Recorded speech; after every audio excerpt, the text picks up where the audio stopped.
So, ngayon, linisan muna natin 'tong elevation natin. Kasi hindi pa siya gano'n kalinis. So, TR, enter. So, parang eto, ano ba? Ito, paglaman ka F8 or F8. Tayo mo ng F8, F8, ayan. So, 1 foot, enter. Tapos, bababa ka ng 6 inches, enter. Tapos, 1 foot ulit, enter. By 1 foot, enter.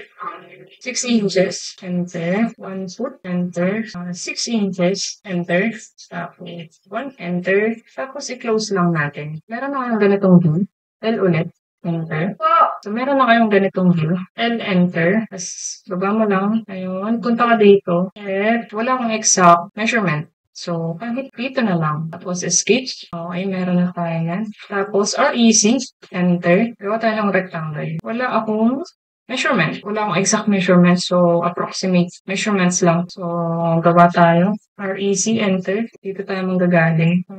Yan. Masyadong malaki. Masyadong malaki. Iklian natin. Ano natin. Ayan. Ngayon naman, etong line na to, copy natin. CO, enter. Dito ka sa dulo. Tapos, dito sa may gitna. Tsaka dito. Next naman, etong rectangle na to, copy natin. Tapos, dito, ang reference mo. Ay, hindi. Bale, move natin, no? Move natin to. Dito. Yan. Tapos, ito, extend ngayon. EX, enter. Para sa extend. Hanggang dyan. No? Okay na. Okay. So, ngayon, linisan naman natin. TR, enter, enter. Masyadong malinis. Okay, so, nalinisan na natin. So, dito naman tayo sa, delete na natin to. Hindi kailangan. So, lagyan lang natin ito. Ayan. So, tingnan natin yung kitchen natin. Nandito yung kitchen natin. So, gagawa na tayo ng REC, enter. Gano'n kataas. So, wala tayong measurement. Huwag lang natin. Dito banda. Okay, sige. Ganun. REC, enter ulit. Gano ba? Wala tayong measurement tapos move lang natin. Lagay lang natin sa gitna. Ayan. Move natin. Okay. So, mas okay tingnan. Ba? So, ulitan pa natin. Ano pala? Sige pa. Tawag dito? Ayan. Okay na ba yan? Smooth natin to. Lagyan natin sa gitna. Okay. Tapos, copy lang natin to. CO, enter. Saan ba? Approximate measurement lang tayo. Wala tayong sinusunod na measurement. So, F8 para mag-ortho. Tapos, maglagay lang tayo ng line. Dito. Tapos, copy lang natin yung line na yan. CO, enter. Lagay tayo dito. L, enter. Okay. Tapos, CO, enter. Yan. So, offset natin to. O, enter. Mga 3 inches. No? Okay na yan. So, pakanan, kaliwa. Tapos, delete natin to. Yan. So, yan, mas okay na tingnan. Okay na yung chimney. Taas yata. Mas mataas. Babaan natin. Yan. Tapos baba natin to. Okay na yung chimney. Yan, okay na yan. Parang mataas pa rin yung chimney natin, no? Stretch nga natin. Yan. Okay na ba yan? Okay na yan. Yan. So, tapos na yung chimney natin. Punta tayo sa railings. Okay, so, L, enter. When? Dito. Tapos, enter nyo lang. Tapos, dito. Enter nyo lang ulit. Dito naman sa baba. Dito. Enter. Dito. Dito naman. So, diretso na natin. Okay, so ngayon naman, linisan natin to. TR, enter. Linisan na natin itong nadaanan. Tapos, L, enter. Wala tayong measurement na sinusundan, kaya kahit isang distance, pababa. Ngayon, copy natin para hanggang dito, malalagyan natin. CO, enter. Select object, enter. Tapos, nakalagay dito sa baba, array. Tapos, enter number of items. So, ilan? Mga 30. 28 na lang. Enter. Tapos, ayan ang 28. So, nakalagay dito sa baba, fit para pare-pareho ng distance. Ayan, okay na yan. So, ganun din dito sa kabila. Okay na yan. So, copy naman natin dito sa kabila. So, ilan kaya? Ayan. Okay na siguro yan. CO, enter. Tapos, dito. Ayan, okay na yan. Meron na tayong railings. So, meron na tayo dito. Dito naman tayo sa kabila. Kopyahin na lang din natin. So, sige hanggang dyan. CO, enter. Tapos, ayan. So, wala tayong sumobra, no? Copy ulit tayo para sa kabila. Ayan. So, CO, enter. Okay, dyan na lang. Tapos, yung sobra, brahin natin. Edit natin yung sobra. Ayan. So, meron na tayo railing. Tapos, maglalagay din tayo ng railings dito sa hagdan. Ayan. Enter lang. So, still enter. Ayan, next. Ayan. So, meron na tayong railings. Ayan, linisan natin yung hagdan natin. TR, enter, enter. Enter, enter. Yun. So, dito, linisan natin to. Yan. Ito pa. Yan, okay na. Malinis na. Ito pa pala. Enter. So, malinis na dito. Malinis na yung railings natin. Yan naman. Kapalan natin yung ating polyline. No? Double click mo tong polyline. Okay. So, dito sa baba, makikita mo, nakalagay width. Lagay natin. Kapal yan. Specify new width for all segments. Pag 4, check natin. Masyadong makapal. Masyadong makapal. Hindi. Ulitin natin. Mga 2 inches. Okay na yan. Next naman, match properties. So, ang gagayahin nito, nakalagay dyan, match properties, select source. Ito ang source natin. Okay. So, nakita nyo, hindi niya, okay, sige, ulitin natin, match property, select object. Hindi niya magaya. Hindi lumalabas yung match property dito kasi ito ay line lang. Yan ay line lang. So, delete natin. Delete natin to. Kasi line lang yan. Gawin natin PL. PL enter. Kasi kapag line lang, hindi mo may edit yung kapal ng polyline. Yun din yung isang kagandahan ng polyline. Ano na lang natin to tapos trim no. So, extend. Okay.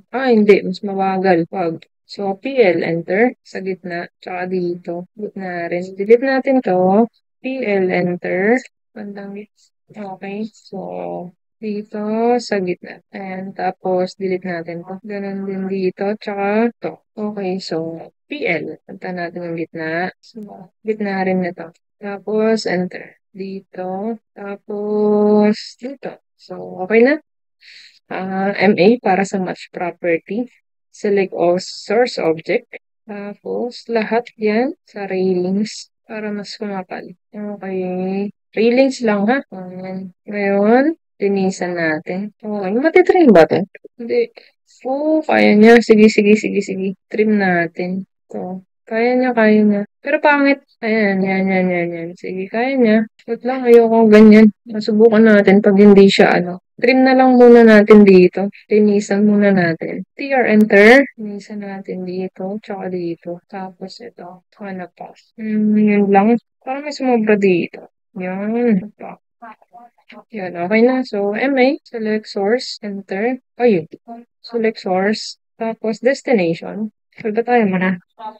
Ba tayo nag-polyline? Control Y nga natin. So, TL. Okay, so MA. Select source. Destination. Okay, dito. Sa baba tsaka sa taas. Saan pa? Ito ba yung railings natin? Okay, so yan yung railings natin. Okay, ganun din. Ganun din pala. Akala ko mag-iiba. So, ayan na. Ayan naman. Ito ang kapalan natin. So, double click. Tapos, punta ka ulit sa videos. Lagyan mo ng 1 inch. Enter. Tapos, match property. MA. Enter. Select object. Source. Tapos, select destination. Tapos, okay kung kaya niya. Kaya ba niya? Ayan, kaya niya nga. Next, dito sa kabila. Okay. So, lahat yan. Yeah, dito. Lahat yan. Lalagyan natin. Ang kapal niya. Ayan. So, tamay natin ang railings. Yan. Meron ba tayo nalampasan? Wala. So, MA tayo ulit. Tapos, select source. Hindi kasi naka-polyline pala to. So, delete natin. Gawin natin polyline. Delete natin. PL. Enter. Enter. So, okay. Tapos, MA ulit. Select source. Ito yung source natin. So, yan. Tsaka to. Ayan, okay na. Next. So, ngayon, na-delete ako. Na-delete ba ako? Okay, so dito tayo sa bubong. Na-delete ko to. So, na-delete natin yan. Nasira natin yung bubong. So, balik natin. Wait lang, ayusin natin. Extend na lang natin po. PX. Kung kaya ng extend. Kaya. Ayun. Enter. Ito din. So, yan. Mali yung inano natin. So, eto. Copy natin. CO. Dito na tayo mag-base para dito. Okay. So, extend natin. Yan. So, yan. Okay na yan. Tapos, TR. Enter. Linisan na natin. So, tanggalin ulit natin ito. Tsaka ito. Baba. So, linisan ulit natin kung bubuo. Hindi ko alam ano napindot ko bakit siya na-delete. So, baka nung mga nakaraang steps natin, na-delete ko na dun. So, ito tayo sa hatch. Hatch. Malapit na tayo matapos. Tayo sa hatch. Hatch. Okay. So, pili tayo. Etong AR shape. no? Tapos, wait lang, delete ko lang ito ha. Delete to. Hatch ulit. R-shape. Tapos, nakalagay dito. Wait lang. Nakalagay dito. Taasan natin. Ay, or babaan pala natin to. Mga ano. Para makita natin. Okay. Depende sa inyo kung okay na yung ganitong itsura. Pero sa akin kasi, bababaan ito. Ano ko na nga, ang tamad eh. 0.03. Enter. Yan. Okay na to. Tapos, sa kabila din. Hatch transparency. Ganyan. Tapos, okay na yan. Hatch ulit. Hatch ulit dito. R-shape lang din. Pero, yung transparency natin, lagyan na natin full. Sagad na natin. Yan. Okay. So, mag-hatch naman tayo ngayon dito sa wait lang. So, ngayon naman, mag-hatch tayo sa mga wall. Tayo sa hatch. Pero, tago muna natin itong mga to para hindi sila okay, so, click lang natin. Tago muna natin sila. So, bali, sige, tago natin itong mga to. Ayan, so, right-click nyo lang, isolate, hide objects. So, yan. Tapos, linisan na rin natin to. Trim. TR, enter, enter. Okay, so, dito, hindi malinis. Sorry, no. So, yan. Okay na. Dito parang meron. Wala. Okay, so mag-hatch tayo sa mga wall. Click mo tong hatch, tapos pili ka ng bricks. Sige, okay, ito na lang. Tapos palitan natin ng laki ng 0.02. Enter. Tapos dito, tsaka dito. Dito ba? Hindi ba? Dito, lagyan natin ng bricks. Oh, yan. Tsaka dito. Meron pa dito. So, okay naman yan. Yan. Yan. So, yung hatch transparency, mag-angle dito tayo sa hatch transparency. Lagyan lang natin. Ganyan. So, right-click, isolate, and object isolation para maibalik natin yung mga railings natin. So, ayun na. Delete lang natin to. Delete ko lang muna to. Ha? Delete. Ano ba yun? Hindi marunong mag-delete na. Ano? So, delete. So, okay na. Okay na yung hatch natin. Okay, so, hatch ulit. Tapos, punta tayo sa, ito na lang, concrete pala. Ngayon. So, dito. So, hatch para sa ating concrete. Hanapin natin yung concrete. So, hatch lang natin to. Dito. Tsaka dito. A close boundary to not be determined. Okay, so, bakit ayaw mo? Ayan. So, okay na. Meron na tayo yan. So, linisan na natin. Meron na tayong front elevation. So, natapos na yung ating floor plan. Meron ka na rin front elevation ng iyong floor plan. Okay, yun lang.